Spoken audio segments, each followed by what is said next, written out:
1970, Elvis est déjà le king. Mais le rebelle des années 50 n'est pas tout à fait celui que l'on croit. Il collectionne les armes à feu, les badges de policiers et prétend détester les hippies, les drogués, les Black Panthers et les communistes. Raisons qui vont le pousser à demander à rencontrer le président le plus haï de la jeunesse américaine, à cause de la guerre du Vietnam, Richard Nixon. Elvis a été très marqué par les images des manifestations anti-Vietnam.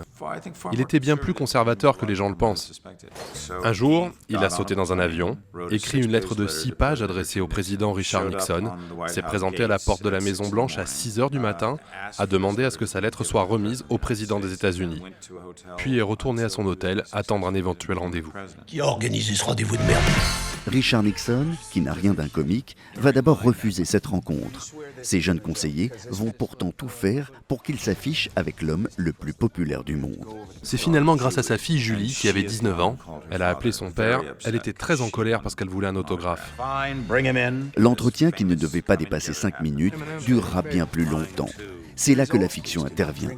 Que se sont dit les deux hommes, personne ne le saura réellement. Ils avaient le même genre de parcours. C'était deux hommes qui s'étaient faits par eux-mêmes.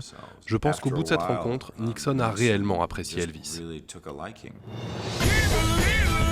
Il reste de cette rencontre 25 photos consultables en ligne et désormais un film où l'acteur Michael Shannon incarne un formidable Elvis.